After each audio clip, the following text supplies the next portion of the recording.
Le DAF Fresh Morning, c'est 104.5 tonnes de bonne humeur. Tous les matins sur Urban FM. La meilleure radio de la capitale. La meilleure radio de la capitale.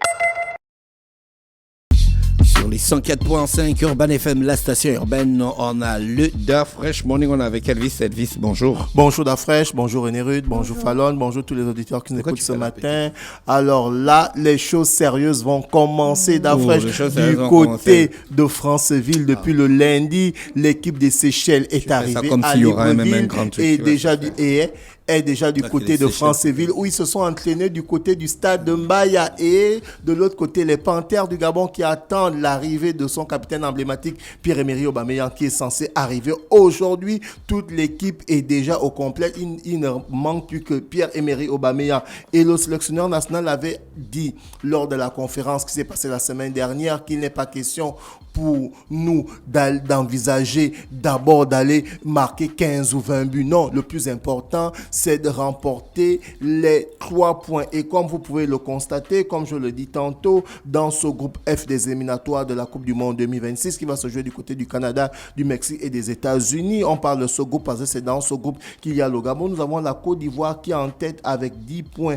4 matchs joués, 3 victoires, 1 match nul. Ensuite, nous avons le Gabon, 9 points, 4 matchs joués, 3 victoires, 1 défaite. Ensuite, nous avons le Burundi qui est 3e avec 7 points, 4 matchs joués, 2 victoires, 1 match nul, 1 défaite. Ensuite, on a le Kenya avec 5 points, 4 matchs joués, 1 victoire, 2 matchs nuls et 1 défaite. La Gambie qui est 5e avec 3 points, 4 matchs joués, 1 victoire, 3 défaites. Et les Seychelles, l'équipe qui est dernière de ce groupe avec évidemment 0 point. Donc vous comprenez que c'est l'équipe bonus de ce groupe. Alors comme le mais donc il n'y a pas à faire du bruit puisque tu disais que c'est l'équipe bonus. Oui, c'est l'équipe bonus par rapport à... Comme si on va battre je ne sais pas quoi. Non, Dafresh, il faut en parler parce que... Je ne t'ai pas dit de ne pas en parler.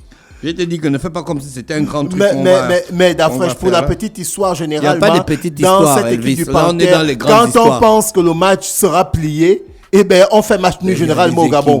Et lorsqu'on dit que là, le match sera difficile pour le Gabon, c'est là où on gagne. Tu te souviens, pendant les éliminatoires de la Coupe du Monde 2025, où on avait la possibilité de se qualifier à Libreville et on avait fait match nul face au Lesotho. Est-ce que tu comprends? Et quand on disait que le match retour s'annonce difficile du côté de Johannesburg, où le match s'était joué, et finalement on avait remporté 1-0 grâce à un but de Kanga Gaylor. Tu vois un peu. Donc souvent dans cette équipe de Panthères, là, quand on dit que c'est plié, c'est posé, là l'équipe ne nous surprend généralement pas, elle fait généralement un résultat moyen, c'est-à-dire match nul. Voilà pourquoi aujourd'hui nous parlons et nous soutenons le coach par rapport à ce qu'il a dit à un confrère qu'il n'est pas question d'aller marquer 4 ou 5 buts, c'est pas ça le plus important. Le plus important, c'est de remporter les 3 points, c'est-à-dire la victoire. Maintenant, derrière aussi, pour que nous puissions être aussi qualifiés, il va falloir qu'on puisse non seulement remporter les 3 points, mais aussi d'avoir aussi un bon goal à virage. Donc, s'il nous faut gagner ce match du plus petit score qui est de 1-0, c'est la bienvenue. Maintenant, l'idéal, c'est qu'on remporte entre 2 ou 3 buts d'écart. Donc, je rappelle que le match va se passer. On est dans la 5e journée des éliminatoires de la Coupe du Monde 2026. Le match va se passer ce jeudi 20 mars du côté du stade de Franceville où les Panthères du Gabon vont recevoir les Pirates du Seychelles et toujours à 20h dans les Pirates du Seychelles. C'est ça leur nom. Et toujours à 20h. Le pirate là s'appelle comment? Jack Sparrow. C'est Jack Sparrow.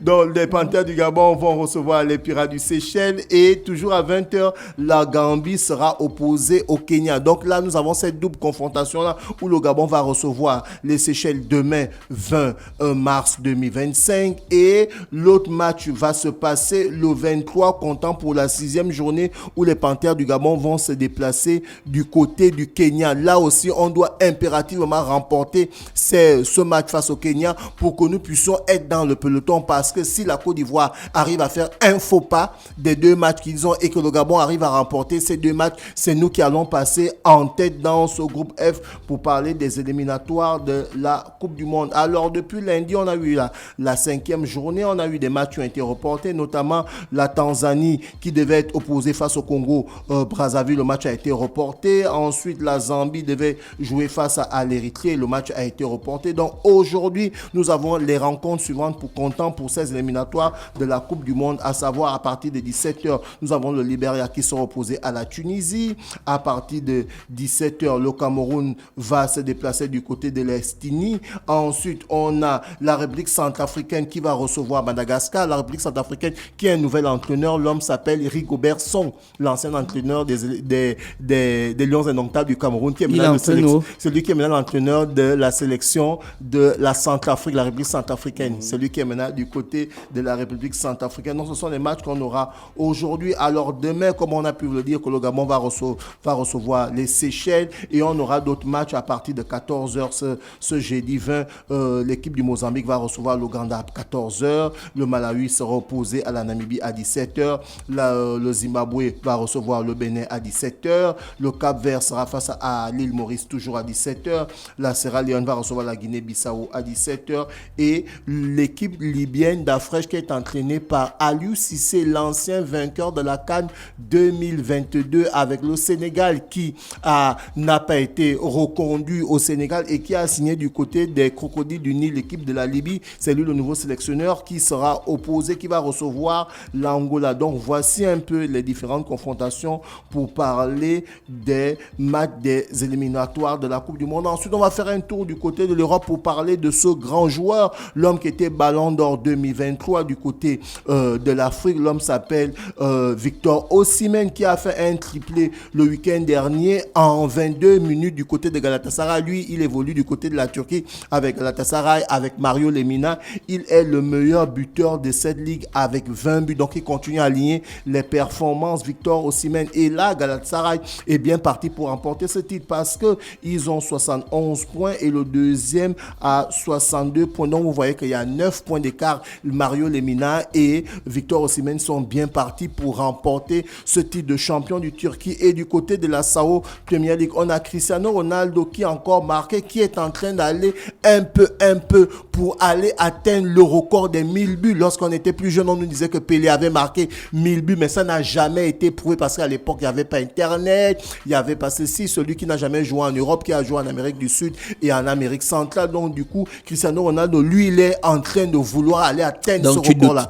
Non, il n'y a pas, même les Européens n'ont jamais sorti les chiffres que celui-ci a marqué 1000 buts. Donc, le livre de lecture qu'on avait au C1, là, au C1, le millième but du rappelé. C'est faux. Non, je ne dis pas que c'est faux, mais il n'y a pas de source. On nous a entubés depuis étant petit, en fait. Il n'y a pas de source. On nous a dit, par exemple, que les Indiens avaient battu quelle équipe là, 1000-0, et que lorsque chaque tir de chaque Indien, c'était une panthère ou un lion. On nous a tellement entubés qu'aujourd'hui, ça n'a pas été prouvé. Et mais pourquoi l'Inde ne joue pas la Coupe du Monde? Non, l'Inde participe aux éliminatoires, mais sauf qu'ils ont une équipe très faible. Par contre, le sport où les Indiens sont trop forts, c'est le cricket. Tu vois un peu, le cricket qui se joue généralement pour les pays anglo-saxons. Est-ce que tu comprends un peu? Un sport importé de l'Angleterre. Voilà, c'est là l'Afrique du Sud aussi joue ça. L'Afrique du Sud aussi joue ça. Les 3/4 des pays qui anglo-saxons jouent le cricket. C'est là où les Indiens sont trop forts. Est-ce que tu comprends? Mais au niveau du football, ils sont moyens. Donc, Cristiano Ronaldo aujourd'hui avec Al Nassr qui se retrouve avec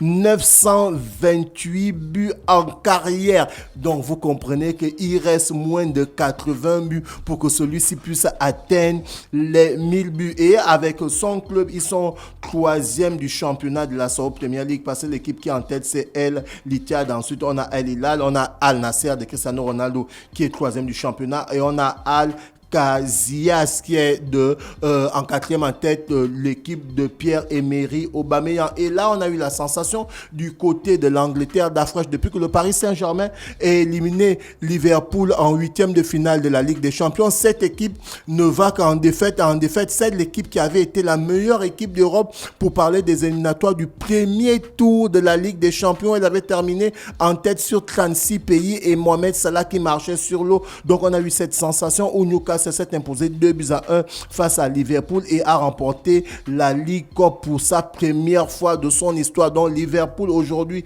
éliminé par le Paris Saint-Germain en 8e de finale de la Ligue des Champions. Liverpool battu en finale de la League Cup. Là, il reste le championnat où ils sont en tête. Le Real a éliminé qui?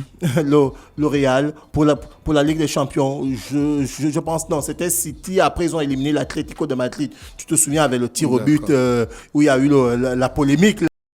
La règle, tu te souviens, la règle, là, quand il y a un tir au but. Et donc, la prochaine fois, ils vont jouer contre Arsenal. Voilà, ils vont jouer contre Mais c'est plié. mais René, depuis un bon bout de temps, Dafroche est devenu un grand supporter du Real de Madrid. Et mon équipe, mais chacun tu joues des équipes. Bien sûr, bien sûr. Bon, toi, tes deux équipes, c'est qui? Les Panthères. Et qui? Et le Barça. Et le Barça. Oh. Donc, tu aimes Barcelone contre Chris. Tu aimes Barcelone contre Christa Crazy.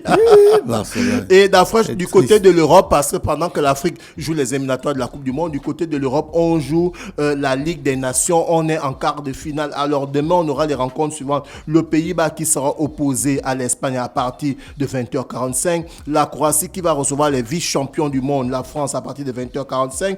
Le Danemark qui sera opposé au Portugal de Cristiano Ronaldo, et enfin l'Italie qui sera opposée à l'Allemagne. Et Dafroche, quand tu vois un peu les confrontations de ces quarts de finale là de la Ligue des Nations, tu comprends que ce sont les meilleures équipes européennes qui se retrouvent dans ce tableau là. On a par exemple le quart de finale qui va opposer l'Italie à l'Allemagne. Les deux équipes totalisent 8 coupes du monde à chacune, tu vois un peu. Ensuite on a le Danemark et le Portugal. Le Danemark qui a remporté l'Euro 92 et le Portugal qui a remporté l'Euro 2016, tu vois. Ensuite on a la France qui est l'une des 3 meilleures équipes européennes avec 2 coupes du monde, tu vois. La Croatie, on se souvient, qui a perdu la finale 2018 face à la France. Ensuite, on a les Pays-Bas qui a remporté la Coupe d'Europe 1988, tu te souviens, avec le duo Marco Van Basten et Ruud Gullit. Et on a l'Espagne qui a remporté l'Euro, qui a remporté les Jeux. Donc, tu vois qu'à ce niveau de compétition, c'est généralement les grandes équipes qui se retrouvent à ce stade. Et on va terminer avec l'équipe de France de rugby, qui s'est imposée face à l'Écosse